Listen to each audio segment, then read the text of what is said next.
This is MSNBC Live with Eamon Moyeldin, January 4th, 2021. Of what the president said on that call.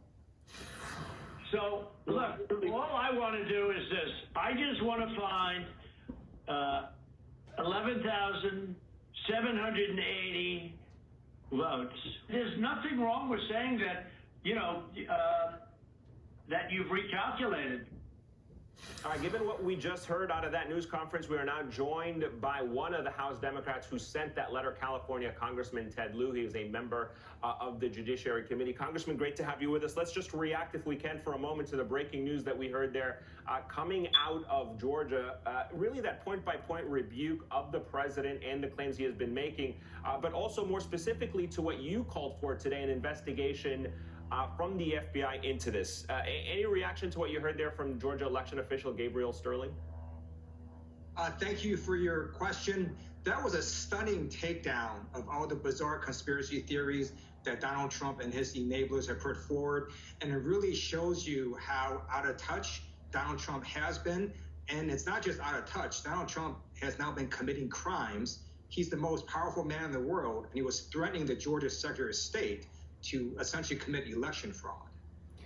Were you at all surprised that the office, he had not yet confirmed, or he said he was not aware there, Gabriel Sterling, of whether or not the office of the Secretary of State would open an investigation or call on the Fulton County DA or the Georgia Attorney General to launch an investigation? Do you have any news on that front in terms of what you specifically called for from the FBI today?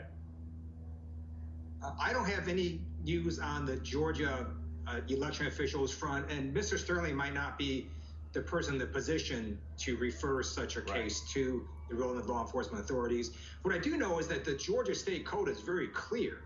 It is a crime to solicit election fraud, and that's what Donald Trump did over and over again on his 1-hour phone call with the Georgia Secretary of State. Yeah, so tell us a little bit more about why you and Congresswoman Kathleen Rice of New York decided to refer this to FBI Director Christopher Wray. Have you had any response so far from the FBI that you can share with us?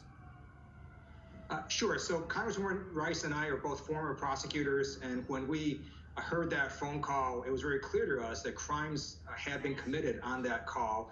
Specifically, under 52 U.S.C. Section 2511, you cannot knowingly and willingly essentially attempt election fraud. And that's what Donald Trump did when he told the Georgia Secretary of State to go find 11,780 votes. That's a very specific number. It's one more than he needs to win the state of Georgia. He also told the Georgia Secretary of State to recalculate the votes. And both of those statements would constitute an attempt at election fraud. We only sent a letter this morning, so the FBI does take some time to investigate, so we don't expect a response immediately. Let me ask you really quickly before I get to what this means for the president, even potentially pardoning himself. My colleague Garrett Hake was reporting on Capitol Hill, Representative Hakeem Jeffries, among others, not necessarily concerned with looking back or opening an investigation into this phone call. What would you say to Representative Hakeem Jeffries if you had a difference of opinion about whether or not this call should be investigated? He wants to look forward and the incoming Biden administration not focus on this call. I think it's fine to look forward. At the same time, law enforcement should do what they do, which is investigate potential crimes, and then it'll be up to the prosecutors to decide whether or not they want to charge those crimes. It's very clear that the evidence is now in broad daylight.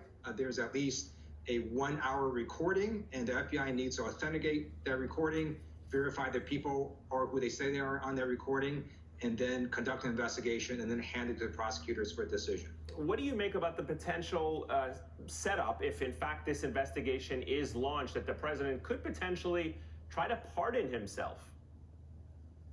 So first of all, the president cannot pardon anyone for state crimes, and the president also cannot pardon himself. No legal expert that has any credibility says that the president can't pardon himself.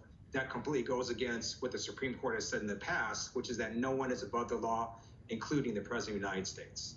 All right, let me play for you, if I can, also about what the president might do next. This is the kind of advice he is getting inside the White House. Watch this. January 20th cannot be changed. That's constitutional. But this whole certification thing, the days well, it can be changed, anyway, actually. We can go past that date. We can go past that date. Oh. We can go past that date if we need to.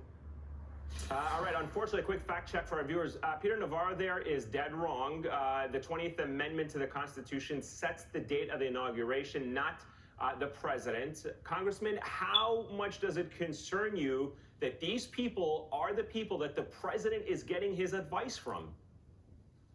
Well, Peter Navarro is right in the sense that we could blow past that date with nothing happening, in which case Speaker Pelosi would become President of the United States, which I'm totally fine with. But I am concerned that Peter Navarro is giving all sorts of wrong advice to Donald Trump.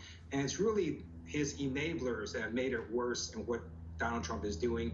And hopefully we have more and more Republicans stand up, such as a number of Republican senators and House members who have said that they will not object to Electoral College results on Wednesday.